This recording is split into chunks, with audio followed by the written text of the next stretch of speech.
Not every Hispanic gang that exists today started off as punks and troublemakers. Believe it or not, the Latin Kings, the Spanish Cobras, the Maniac Latin Disciples, Imperial Gangsters, Satan Disciples, the list goes on and on. The ones that originated, only the ones that originated in the 1940s, 50s, and early 60s, all of them started off as a powerful, positive group.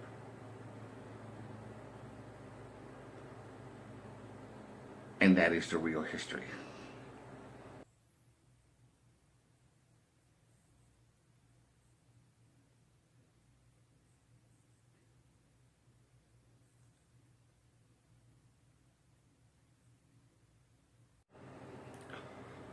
Hello everyone. Once again, this is Dare to Speak. I made this point earlier before concerning street gangs. One was why they formed in the first place, and I explained about that. I explained about Peter Correa, who started his own clique, who was the original member of the Latin Disciples back in the day, and he was the one that came up with the name Maniac, which later became, in 1975, Maniac Latin Disciples. And they originated in '66.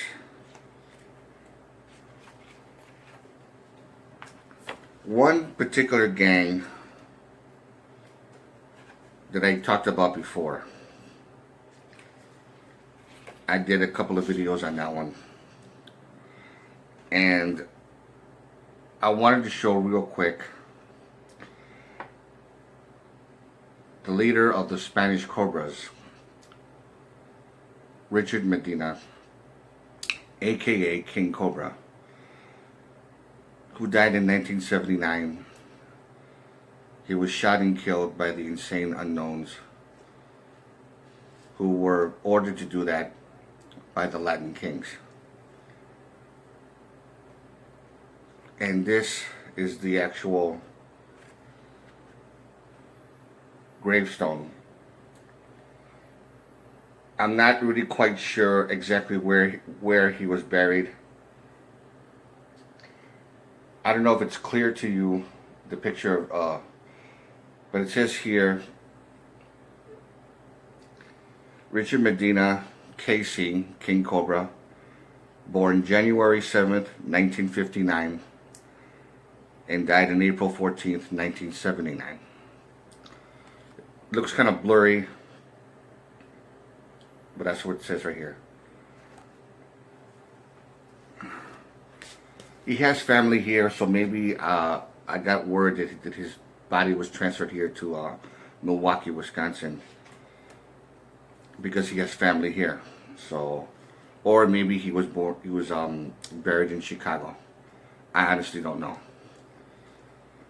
But if I do find out, I'll talk about it on video. One thing I wanted to make clear also about the history of the Latin Kings. I did one on the actual history, 1950s, 60s, and early 1970s, about how they started off as a club, and they were pushing for civil rights, registering people to vote. They protected each other because of the fact of all the racism and bigotry. There was a lot of Irish people, even immigrants, and they got very resentful that the Mexicans and the Puerto Ricans were taking their jobs. And there was so much flooding of immigrants coming from Puerto Rico. And there was a lot of Mexicans coming in too. So they were very resentful because of that. And they're like, you don't fucking belong here. Get out. Get the fuck out. Go back to your fucking country. You know, that kind of thing. And then the younger kids that grew up in, you know, in the 50s and stuff like that, they're the ones who are being bullied a lot along with the adults. So a club was formed, an organization to protect their own, to protect the black. Basically, it's like saying, we're not going to take shit from you anymore. We are going to fight back. We are going to unite as a strong, positive group. And that's how they formed the Latin Kings. And this was in Chicago. And the original manifesto from the late 50s is what they call Kingism.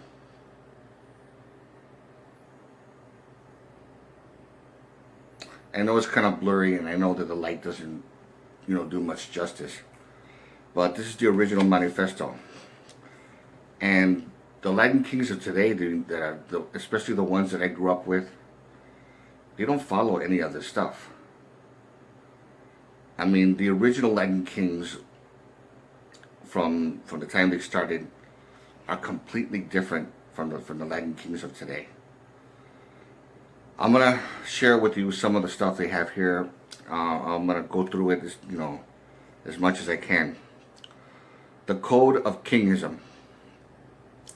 Every member of the nation shall honor, respect, protect with his life the lives, reputation of all the members of the Almighty Latin King nation. Stand up for those who stand up for themselves in their quest for peace, justice, freedom, progress, and prosperity.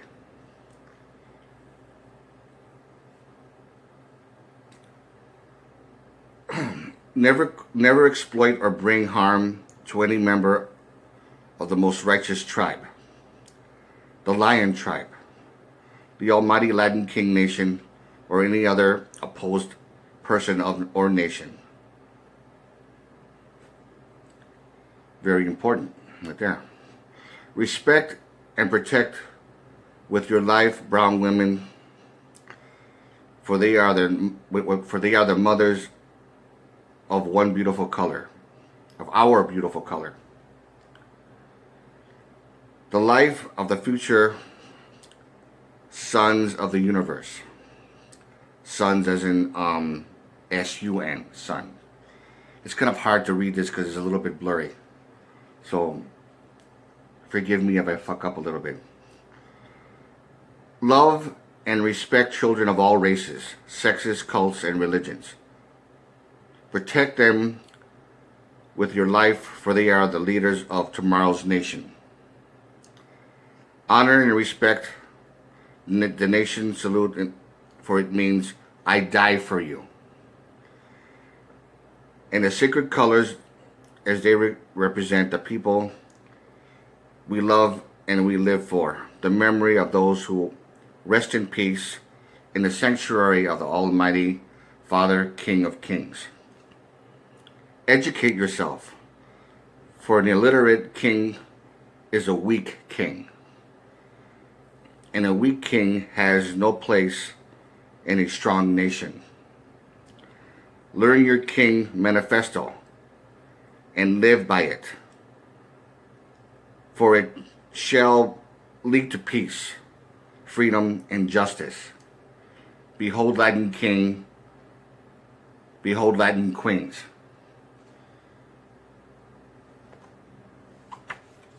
The Latin King Manifesto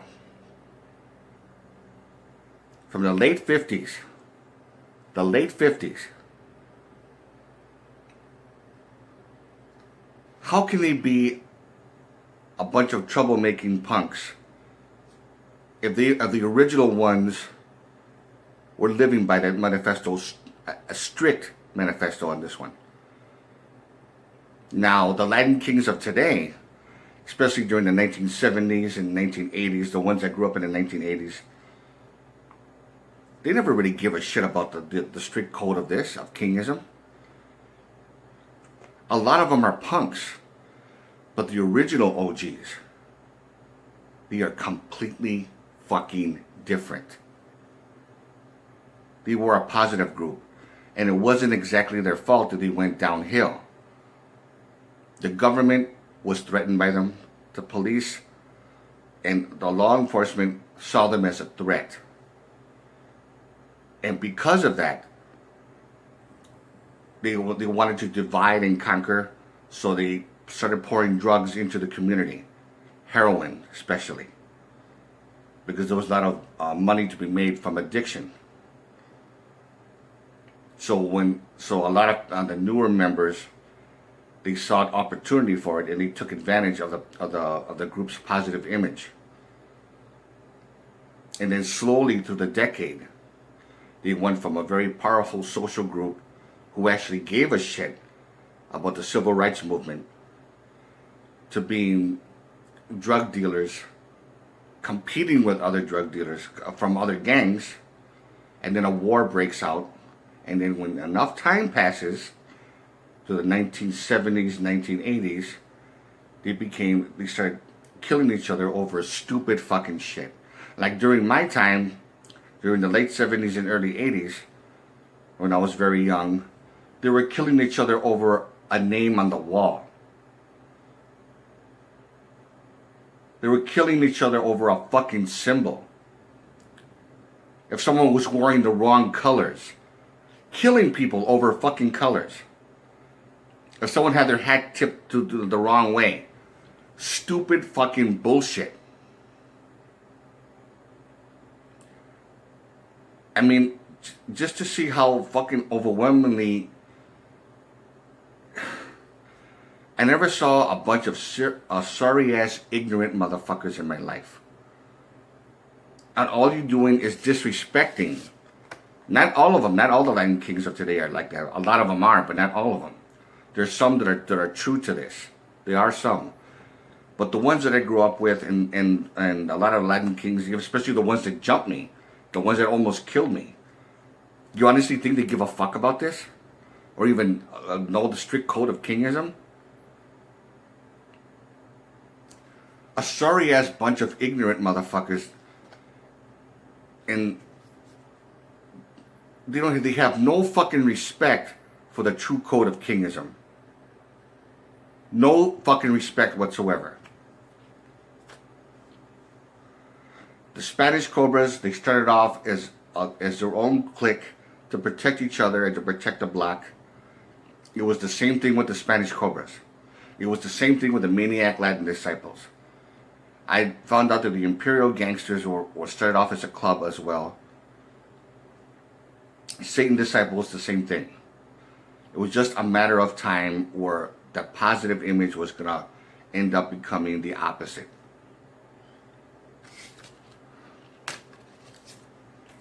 And that's some real shit right there. Some very real shit. Questions or comments, you know what to do. If you like this video, give it a thumbs up.